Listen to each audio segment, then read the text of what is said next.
Hello, this is Catherine from Accelerated Reader, reading books for you. Today, I will be reading Chapter 1 from Five Sisters, Warriors of Finella by Kathy Marwin.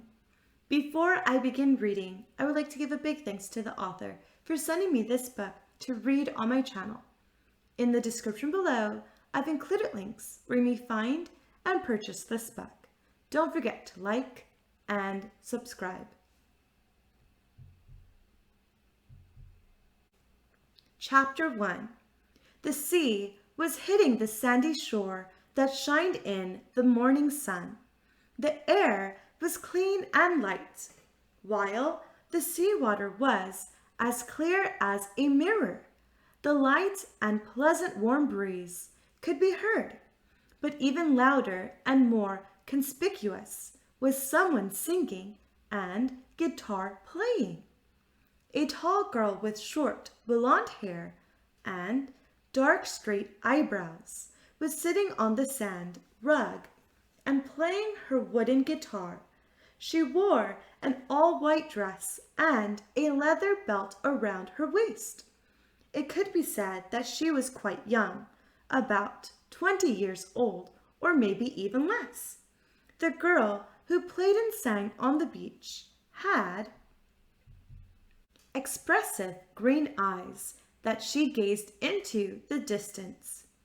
She saw nothing there, probably because the sea was large and unexplored and, according to many stories, dangerous bloodthirsty creatures that could not stand humans lurk in it. But it was hard to distinguish truth from tales without actually going there and seeing for yourself. But there was no need for that. The people who lived there had their own large and secure home, an island named Finella, on which the inhabitants founded a kingdom of the same name. The king and queen ruled all the areas of Finella. The center of the kingdom was on the south side of the island, where their castle was located. Near their castle there were 2 villages and a small forest. But the island had much more than that. To the north there was an evergreen forest, which ended on the shores of the island. The east was sparsely populated, probably because it was inhabited by Viders, also known as people dressed entirely in white uniforms, who could cast curses on whoever resented them. Finella residents were very afraid of them, so they did not want to have any contact with them. The west, on the other hand, was more populated. There were many villages and towns, and also high mountains and highlands. That was, in short, the great island of Finella. The girl on the seashore has finished her performance. She put the guitar on her back and headed for the castle on horseback. The castle was actually her home. She had lived there since her childhood. It could be said that she knew almost every corner of it, but that was not unusual for her. The girl was not a princess or anything like that. In fact, she was a maid, a princess's personal maid. It was not an easy job, since the future ruler was a very demanding person. She worked day and night to fulfill all requests from Princess Isabella. Isabella did not have any brothers or sisters, so she was the only child to whom her parents could devote all their attention. Therefore, she became a very spoiled person and also quite selfish. She didn't know how to share, and she didn't have anyone to share with. She was simply lonely. The girl arrived back to the castle, where she was greeted by irritated king and queen. They were angry because she left the castle area without permission again. "I'm sorry I left again," The girl apologized. I really don't understand you, Lou, the queen mumbled. You keep going somewhere for no reason. Isabella is very angry with you. It is your duty to serve her, the king added. I know, and I'm really sorry, she apologized again. Well, then, I hope this is the last time, the queen asked.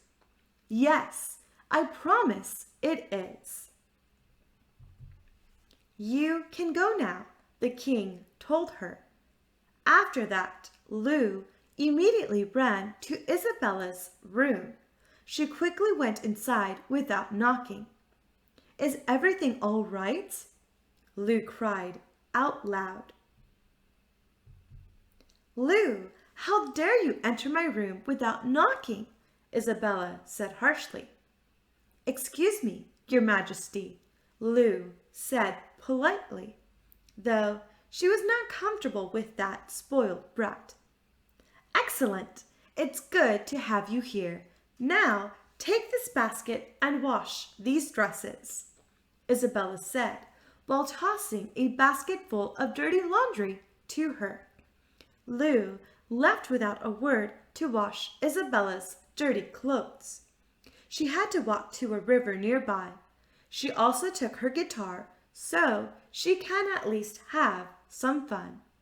Soon she arrived to the river Livena. It was one of the cleanest rivers on the entire island. She jumped to work immediately. But Lou was not only interested in music.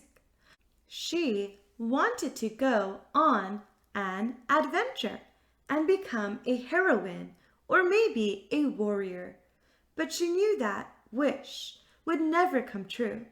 She couldn't just leave her job and go on an adventure. She also didn't have a reason to do something like that because she wasn't trained for it. Although no one knew, Lou often went to the armory at night. There, she would browse through all the weapons of former great heroes. She knew the names of almost every great person in the history of Finella.